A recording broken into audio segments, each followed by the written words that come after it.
하나님을 사랑하여 이 자리에 예배하러 오신 여러분들을 주님의 이름으로 환영하고 참 좋으신 우리 하나님께서 주시는 귀한 선물이 오늘 예배하는 우리 모두에게 있기를 바랍니다. 우리 주님이 제자들에게 우리가 주기도문으로 알고 있는 그 기도를 가르쳐 주실 때 결론적으로 하신 말씀이 있습니다. 무슨 말씀이냐면은 너희가 악할지라도 너희 자녀에게 좋은 것을 줄 알거든. 하물며 하늘에 계신 아버지께서 구하는 사람들에게 좋은 것을 주시지 않겠느냐 이렇게 말씀을 하셨는데, 복음서의 다른 곳에 보면은 하물며 하나님께서 구하는 이들에게 성령을 주시지 않겠느냐 이렇게 말씀을 하십니다. 이 두 본문을 비교해 놓고 보면은 우리가 기도할 때 받을 수 있는 가장 좋은 것은 성령님이구나 라는 것을 깨달을 수 있습니다. 이 성령님이 좋죠. 우리 위로해 주시고 용기 주시고 격려하시고 치유해 주시고 또 지혜를 주시고 그래서 좋긴 하지만 때로는 이 성령님이 우리가 원하지 않는 곳으로 이렇게 이끌어 가시는 그런 때도 있습니다. 그래서 좀 우리를 푸시하시는 것 같은 그 성령님이 부담스럽게 느껴지고 정말 성령님이 제일 좋은 기도 응답인가? 라는 생각할 수 있지만, 그래도 그렇게 성령님이 우리를 이끌고 가시는 그곳에서 우리가 참 자유와 그 은혜를 경험할 수 있을 줄 믿습니다. 오늘 예배 시간에도 성령님이 임재하셔서 우리가 하나님의 마음에까지 도달할 수 있도록 우리의 예배를 이끌어 주시기를 바랍니다. 우리 다 함께 자리에서 일어나서 내가 매일 기쁘게 함께 찬양하겠습니다.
교동문 시편 29편입니다.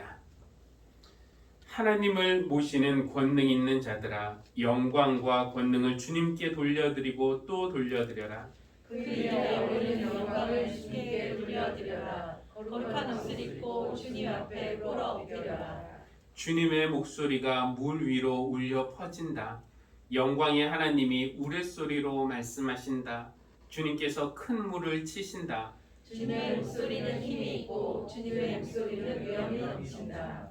주님께서 목소리로 백향목을 쪄개고 레바논의 백향목을 쪄개신다. 레바논 산맥을 송아지처럼 뛰놀게 하시고 시련산을 들송아지처럼 날뛰게 하신다.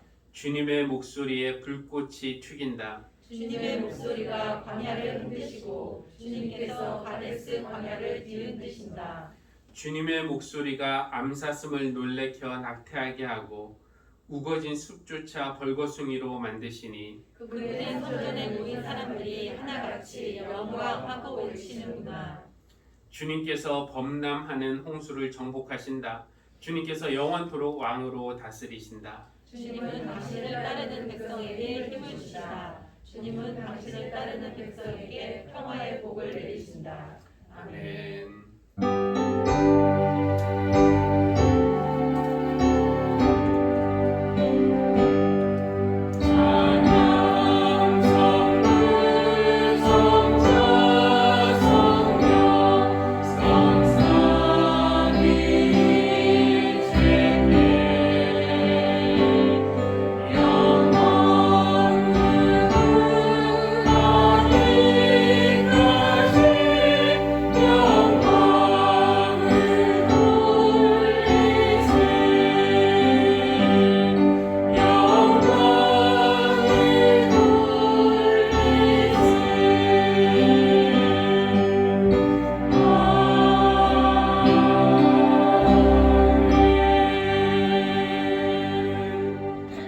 자리에 앉겠습니다.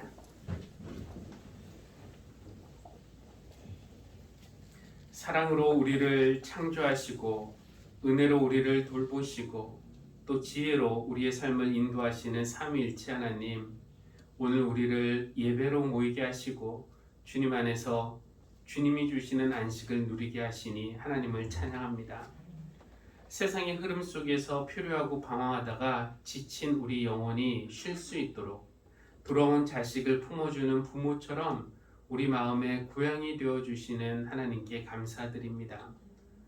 이 시간 성부, 성자, 성령 삼위일체 하나님을 기리는 예배를 통해서 참 좋으신 우리 하나님의 은혜와 사랑과 위로를 얻게 하여 주십시오.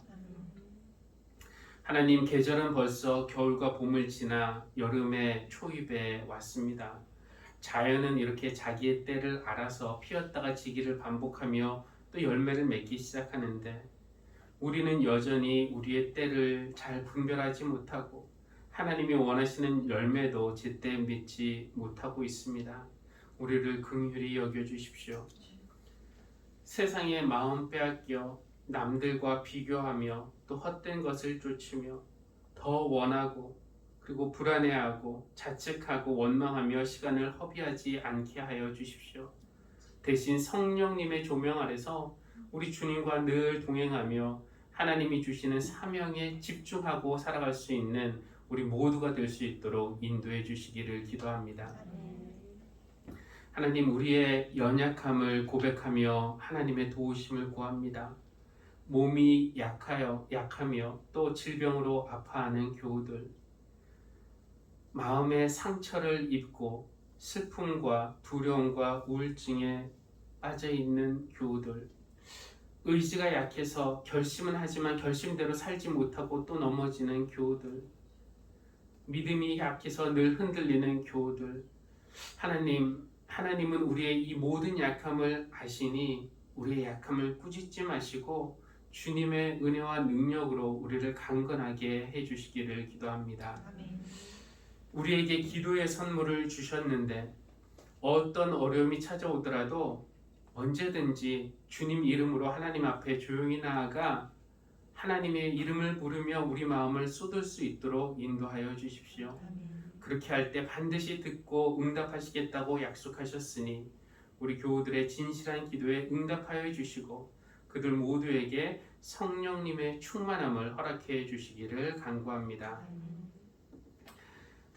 우리에게 성령님을 선물로 주셨는데 그 성령님을 우리 마음속에 받아들일 수 있도록 우리 마음 문도 열어주시고 또 성령님이 말씀하시는 거 우리가 들을 수 있도록 영혼의 귀도 열어주시고 무엇보다도 성령님의 인도하심에 순종할 수 있는 믿음의 문도 열어주시기를 기도합니다. 하나님을 향해 마음을 여는 것은 우리 인생의 배에 돛을 펴는 일이라고 생각하고 주님을 향해 활짝 열어서 주님의 마음을 향해서 나아갈 수 있도록 인도하여 주십시오. 예배 출석하는 것이 신앙의 전부가 아니라 예수님을 알아가고 예수님을 사귀고 예수님을 우리 매일의 삶의 주인으로 모시고 동행하는 그런 신앙의 삶을 살아가면서 참 기쁨과 또 진리 안에 거할 수 있도록 우리에게 복을 베풀어 주시기를 기도합니다. 예배의 모든 순서 하나님께 맡기며 예수 그리스도의 이름으로 기도합니다. 아멘.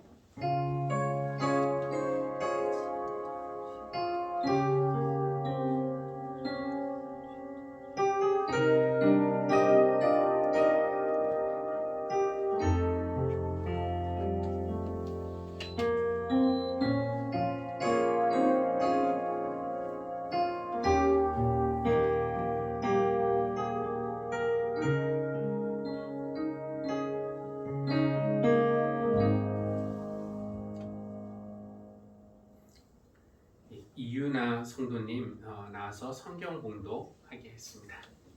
로마서 8장 12절부터 17절 읽겠습니다. 그러므로 형제자매 여러분, 우리는 빚을 짓고 사는 사람들이지만 육신에 빚을 진 것이 아닙니다.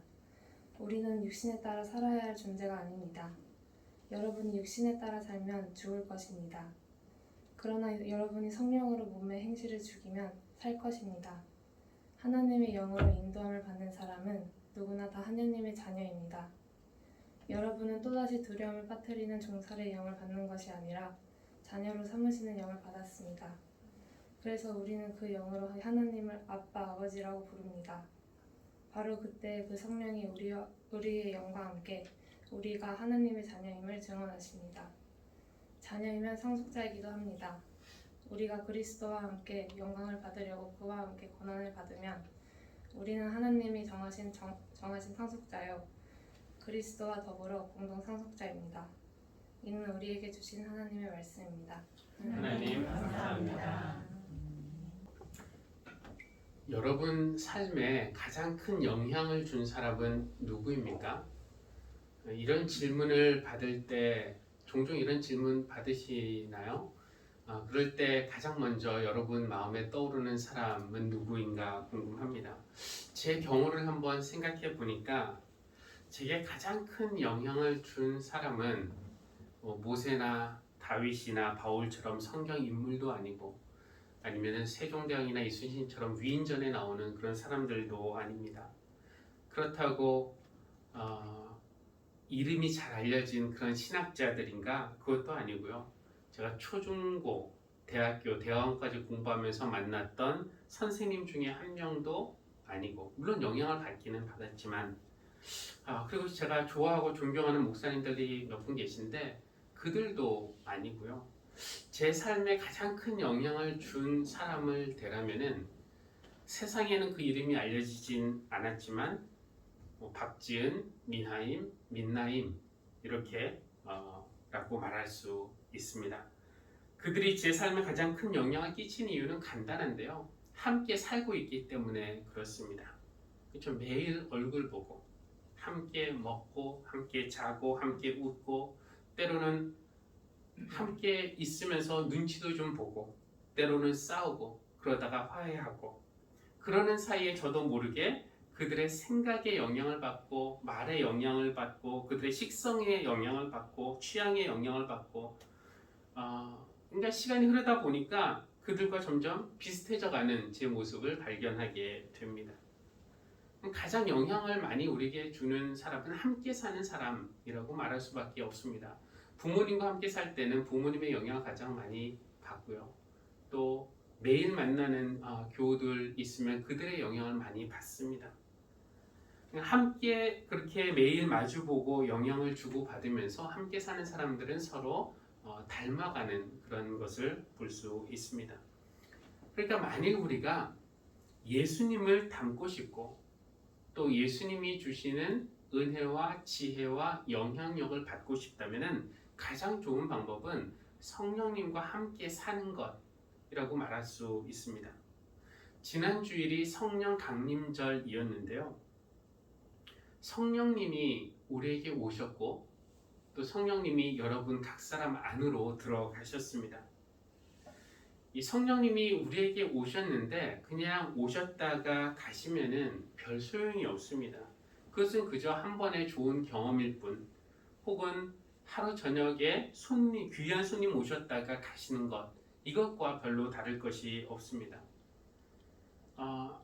하루 저녁 귀한 손님이 오시면은 그 손님이 내 하루의 삶을 바꿔줄 수 있지만 그 손님이 내 인생을 바꿀 수는 없습니다. 성령님은 손님으로 우리에게 오신 것이 아니라 그냥 손님으로 잠깐 우리를 방문하신 것이 아니라 우리와 함께 사실 목적으로 우리에게 오신 것입니다. 함께 살아도 그냥 하루에 한 번 잠깐 우리 만나고 이런 것이 아니라 24시간 우리 안에 거하시고 우리와 늘 붙어 다니시고 우리를 인도하시고 때로는 지시하시고 격려하시고 이러기 위해서 우리에게 오신 것입니다.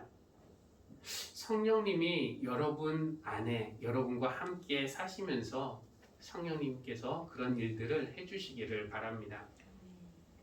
근데 함께 산다고 해서 뭐 다 똑같은 것은 아닙니다.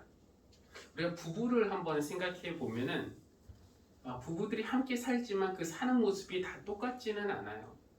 어떤 부부들은 24시간 붙어 있으면서 모든 것을 같이 하고 모든 것을 공유하고 아내가 알면 남편도 알아야 되고 남편이 알면 아내도 알아야 되는 그런 부부도 있겠지만 또 반대 극단으로는 남편이 일찍 나가고 밤늦게 들어와서 오히려 남편 얼굴 보는 것보다 이웃집 얼굴 보는 그런 경우가 더 자주 있는 그런 사람들도 부부도 있을 겁니다.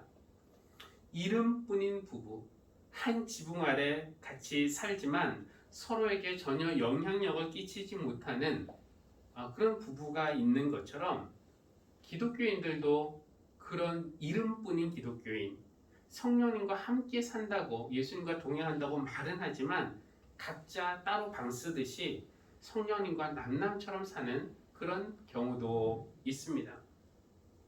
여러분 안에 계신 성령님과 여러분의 관계는 평안한가요?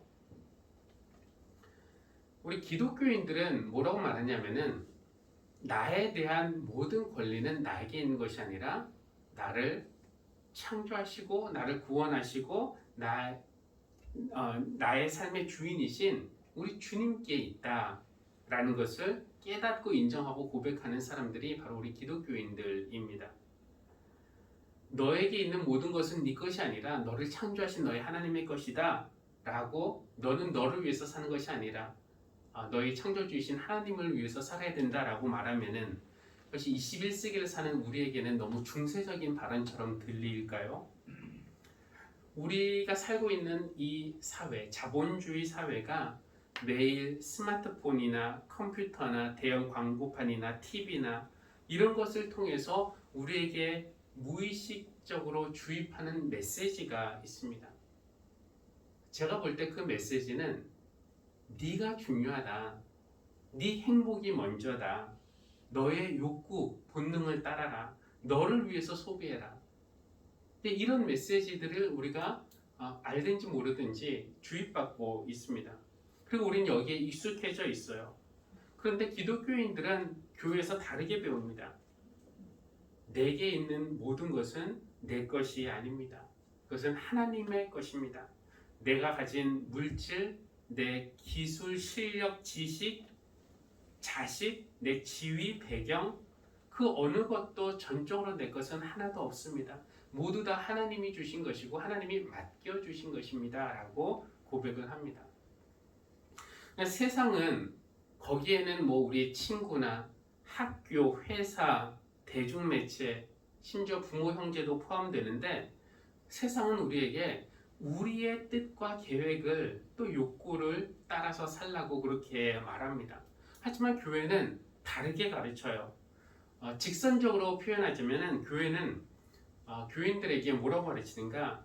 여러분이 사는 것이 아니라 여러분을 살리신 그리스도께서 여러분 안에 사시는 것입니다.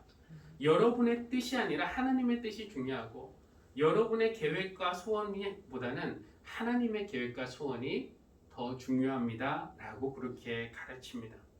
이 세상과 교회의 가르침 중에서 어느 쪽이 여러분에게 더 설득력 있게 들리시나요?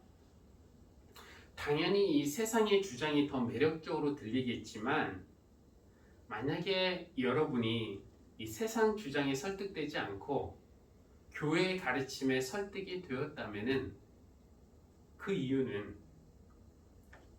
또 나를 위해서라는 구호보다는 나를 희생하더라도 하나님을 위해서라는 구호가 더 매력적으로 들린다면은 그 이유는 제 생각에는 딱 한 가지밖에 없습니다.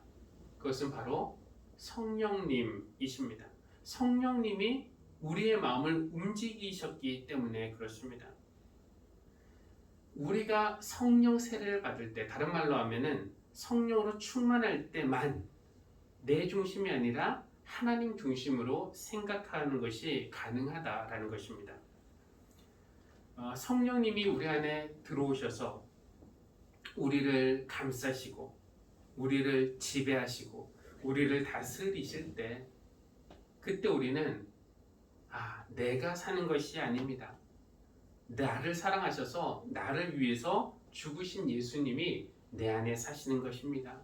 나는 내 목적을 위해 사는 것이 아니라 주님을 위해서 삽니다 라는 그런 고백과 순종이 가능하다라고 말할 수 있습니다.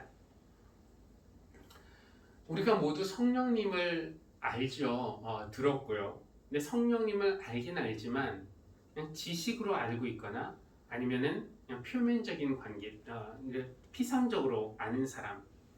성령님을 만나긴 만났는데 어떤 부부와 같은 그런 관계가 아니라 손님과 같은 그런 관계로 만난 사람은 비유하자면은 수영장이나 바닷가에 놀러 왔는데 물속에는 안 들어가고 그냥 발만 담그고 있는 것과 비슷하다라고 말씀드릴 수가 있습니다. 물론 바닷가에 가서 수영장에 가서 시원한 물에 발만 담그고 있는 것도 재미있고 무엇보다도 그게 안전하죠. 그렇죠? 그러나 다른 사람들이 물속에 들어가서 누리는 그런 재미는 경험하지 못합니다. 우리가 신앙생활을 하는데 신앙생활의 재미는 매주에 교회에 왔다 갔다 하면서 사람들 만나고 이런 것이 신앙의 재미가 아닙니다. 물론 그것도 나름대로 재미있고 또 무엇보다도 안전합니다. 하지만 진짜 수영의 재미는 물에 발만 담그고 있는 것이 아니라 온몸을 물속에 담그고 깊은 곳에서 헤엄치는 것에 있는 것처럼 진정한 우리 기독교 신앙의 재미는 성령님의 인도하심에 이끌려서 은혜의 깊은 물속 세계까지 들어가서 하나님과 함께 하는 것이라고 말씀드릴 수 있습니다. 저는 여기 계신 모든 교우들이 성령님의 인도하심을 따라서 믿음의 깊은 경지에까지 이룰 수 있기를 바랍니다. 그러기 위해서 우리가 매 순간 성령님을 초대해야 할 것입니다.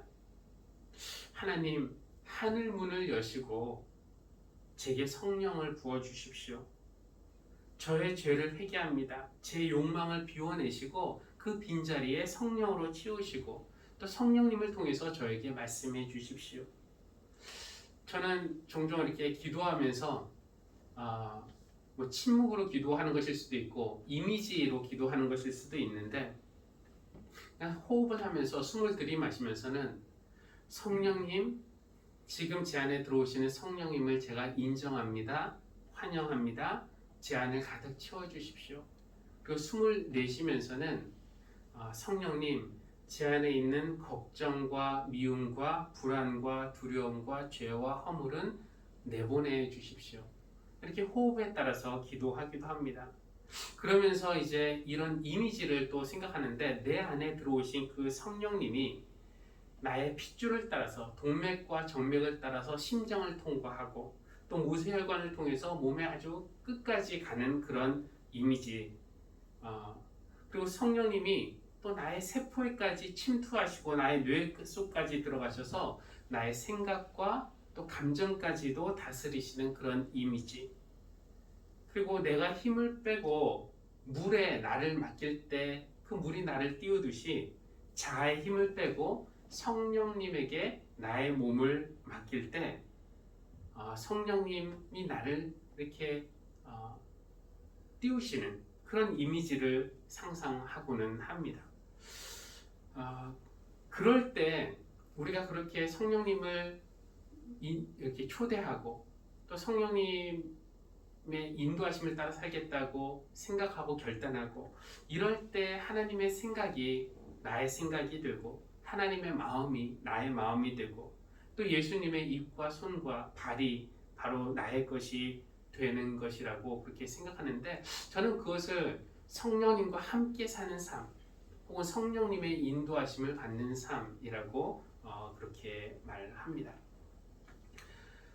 구체적으로 좀 예를 들어서 말하면은 성령님의 인도하심을 받는 삶이란 어떤 것일까?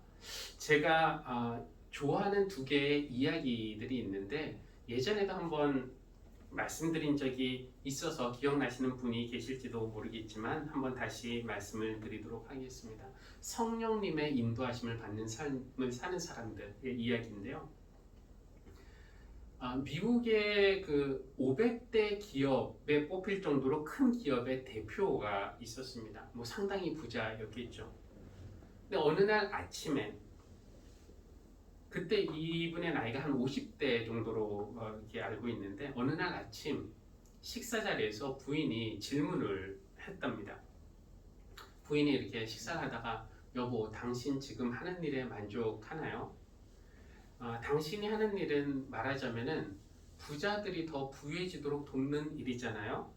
이게 정말 당신이 하고 싶은 일인지 내가 당신을 알기 때문에 당신이 어떤 마음, 심성을 가진 사람인지 알기 때문에 이렇게 한번 그냥 물어보는 거예요 라고 말을 했습니다. 근데 그 말이 마음에 걸렸던 것 같아요. 퇴근 후에 남편은 아내가 아침에 한 말이 하루 종일 마음에 걸렸다라고 하면서 대표직에서 내려오기로 그렇게 결심을 했다고 합니다. 참 결단력도 빠르죠. 이렇게 성공한 사람들은 결단력도 빨라요. 결심한 것을 곧장 실행에 옮겼습니다. 회사를 그만두고 대신에 비영리 단체를 하나 설립을 했어요. 그리고 마닐라, 보고타, IT 등에 있는 빈민촌으로 들어갔고 그곳에서 또 뜻이 맞는 사람들을 모아서 그곳에서 그 빈민들이 간의 수공업을 시작할 수 있는 일을 도왔습니다. 이 사람들에게는 인간적으로도 특별한 그런 장점들이 있었습니다. 그냥 사람을 볼 때도 그 사람의 잠재력이 무엇인가 이것을 발견하고 또 말을 잘했기 때문에 말로 동기를 부여하고 또 기회가 오면은 포착하고 또 일을 추진하는 어떤 추진력과 판단력 그런 노하우가 있었어요. 그냥 그는 자신의 그 능력과 노하우를 부자들이 더 부유해지는 일에 사용하는 것이 아니라 정말로 가난하고 고통당하는 사람들이 인간 이하의 생활 수준을 사는 그 사람들이 인간으로서의 최소한의 삶을 살 수 있도록 돕는 일에 나의 재능과 은사를 사용하고 싶다라는 생각을 했던 겁니다. 나중에 이분이 이제 인터뷰한 그런 기사가 실리는데요. 어떻게 하다 이 일을 시작하게 됐습니까? 라는 그런 질문을 받았겠죠. 그래서 그날 아침 그 부인이 여보, 당신 이 일 평생 하고 싶은 일 맞아요? 라고 물어봤던 그날 아침에 대해서 이 사람이 어떻게 회상을 하느냐?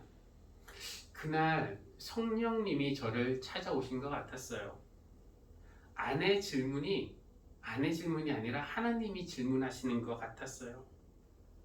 저는 그래서 그날 성령님께 한번 맡겨보자. 나에게 어떤 마음을 주시는지, 나에게 무슨 말씀을 하시는지 한번 들어보자 생각을 했던 겁니다. 그래서 지금 가지고 있는 돈이나 수입, 지금의 어떤 사회적인 지위나 주변 사람들의 시선, 내가 이런 결정을 내릴 때 사람들이 할 말 이런 거 신경 쓰지 않고 성령님이 오늘 나에게 무슨 말씀을 하시는지 들으려고 했고 성령님의 인도하심에 순종해야겠다라는 마음이 생겼습니다. 라고 그렇게 인터뷰를 했습니다.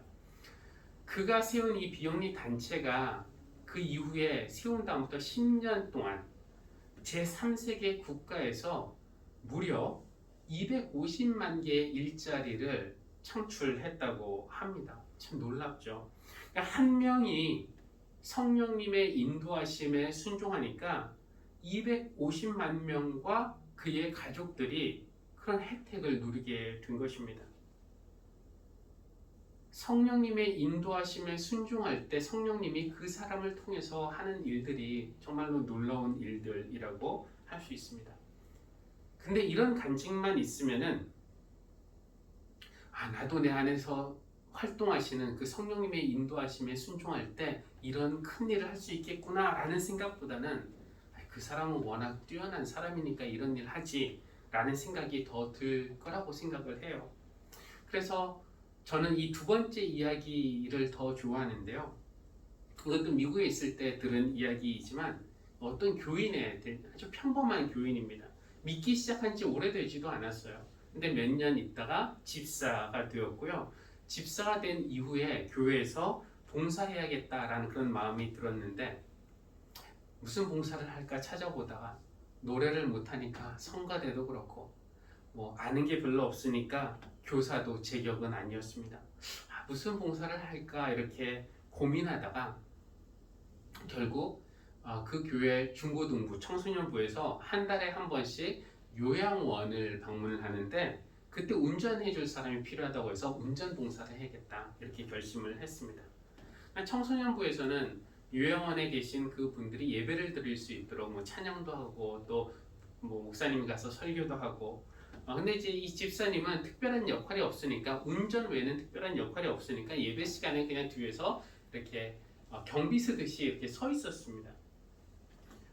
근데 한 번에 뒤에 이렇게 서 있는데 휠체어를 타신 어떤 어르신이 그 집사님 곁에서 이분을 아들로 착각을 했는지 이렇게 손을 잡더라는 겁니다.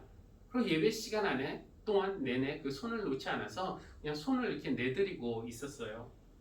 근데 그런 일이 그날만 있던 것이 아니라 그 다음 달, 그 다음 달, 또 그 다음 달에도 계속 이어졌다는 겁니다. 근데 한 번은 가니까 그분이 안 계세요. 그래서 거기 요양원에 있는 간호사에게 여기 늘 계시던 분이 어디 계신가 이렇게 물었더니 그분요 지금 임종실에 계십니다. 한번 가보시겠어요? 의식은 없지만 이렇게 이야기를 했다고 해요. 근데 사실 이름도 모르고 잘 아는 사람도 아닌데 굳이 임종실까지 갈 필요가 있을까 생각은 들었지만 뭐에 이끌렸는지 집사님은 임종실까지 가봤습니다. 침대 보니까 의식 없는 어떤 노인이 누워 계셨는데 온갖 튜브와 연결된 채 겨우 그냥 숨 마시고 계셨던 겁니다.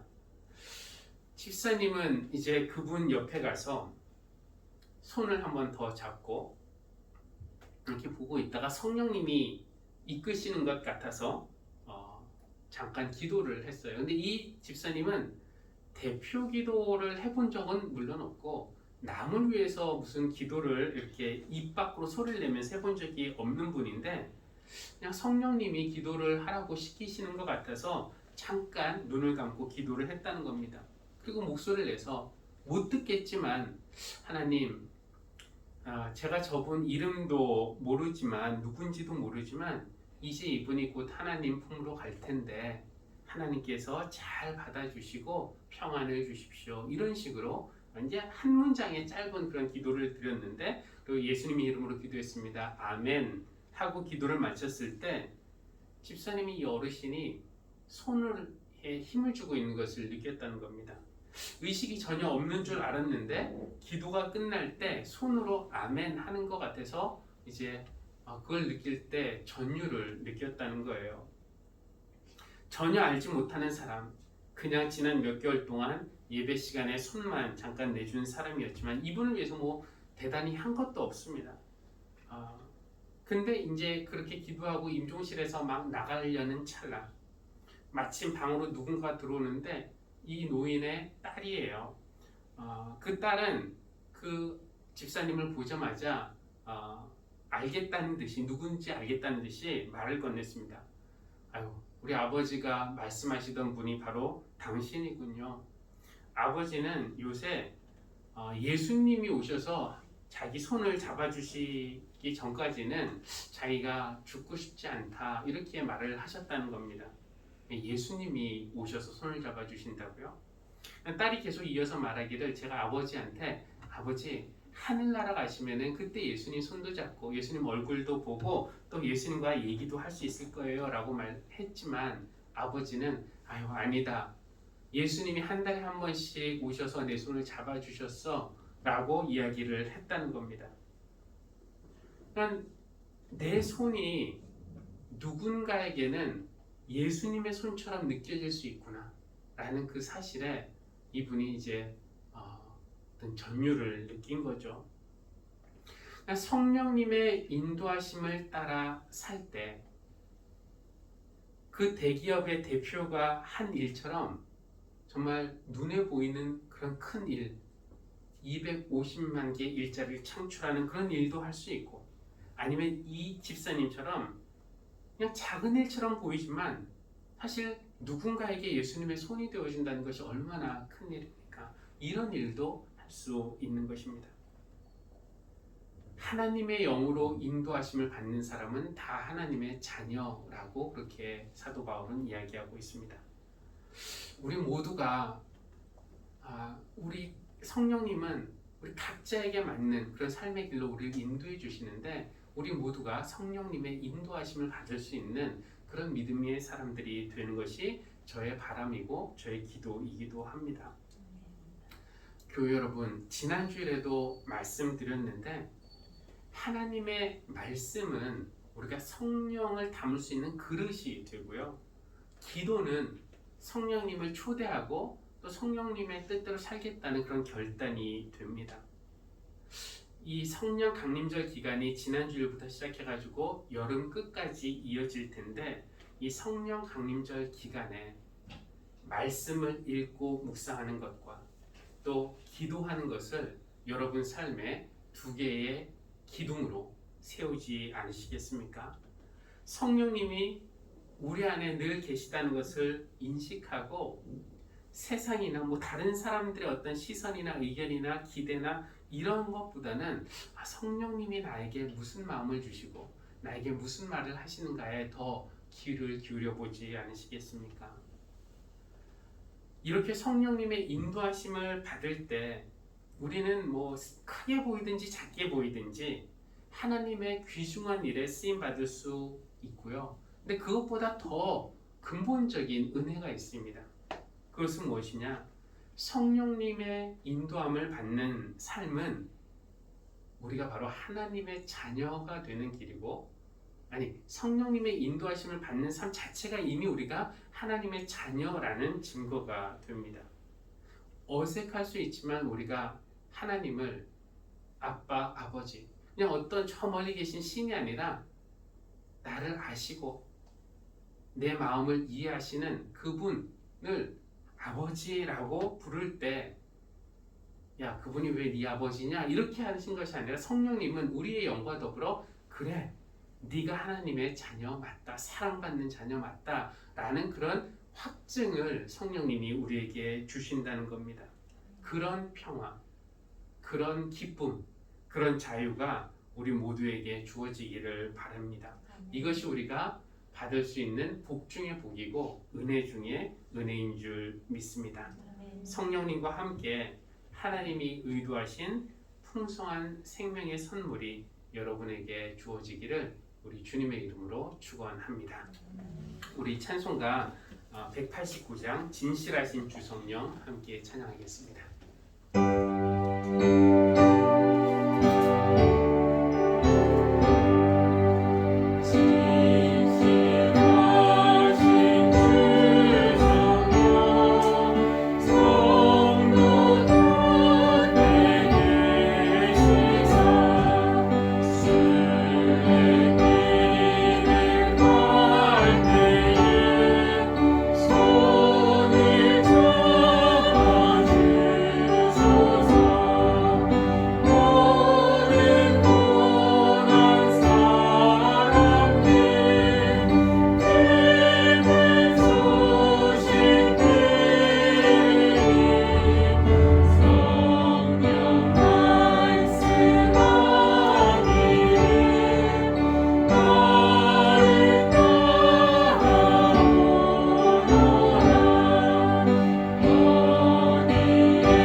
우리가 기도할 때 가장 좋은 것을 주시는 하나님, 우리에게 성령님을 보내주셔서 우리와 함께 있게 하시고 또 우리의 삶을 인도해 주시니 감사합니다.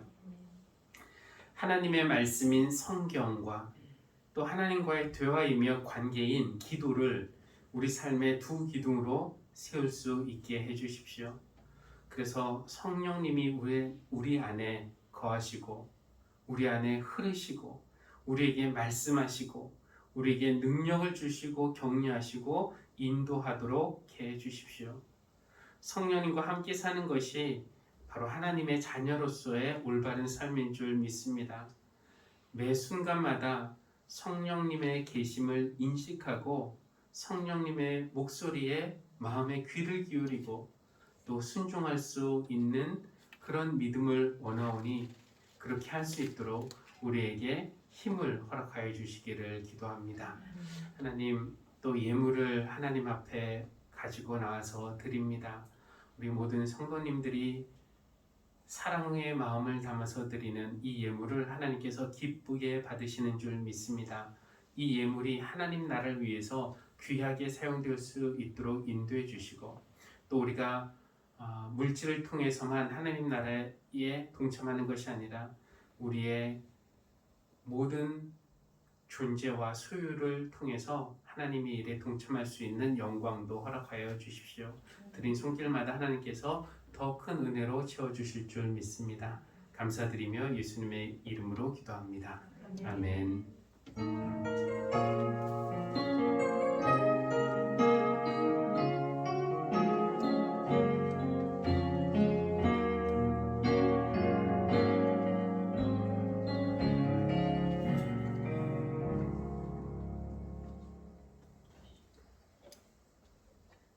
교회 소식 전달하도록 하겠습니다. 지금 성령 강림 절기라고 말씀을 드렸는데 특별히 기도하는 그런 일에 더욱더 여러분들이 노력을 하고 또 실천하시면 좋겠는데 예를 들면은 우리 교회에서는 특별히 하진 않지만 다른 교회 보니까 이렇게 월삭 기도회라고 매월 1일 이렇게 기도회 새벽 기도회를 한다든가 아니면은 이제 그러고 보니까 다음 주 화요일이 또 첫째 날입니다. 6월 첫째 날 여러분 중에 또 시간 되시면은 새벽에도 나오시면 좋겠고 일주일에 뭐 하루라든지 아니면은 지금보다 하루만 나오시는 분이 있으면은 지금보다 하루 더 이렇게 새벽 기도에 출석하기 뭐 이런 것들 여러분들께서 한번 성령님이 이끄시는 그런 마음을 주시면은 또 결단 한번 하시면은 좋겠습니다. 성령 강림 절기를 맞아서 조정원 이수연 집사님 가정에서 강단 꽃꽂이 봉헌하였습니다. 그리고 강남구청에서 손세정제와 살균 소독제를 보냈는데 교회가 필요하고 하는 것보다 더 많이 있습니다. 그래서 혹시 여러분 가정에서나 또 일터에서 살균 소독제나 아니면 세정제가 필요한 분들은 이야기를 하셔서 또 좀 한두 개씩 가져가셔도 괜찮을 것 같습니다. 우리 자리에서 일어나서 파송 찬송 후에 축도로 예배 마치겠습니다.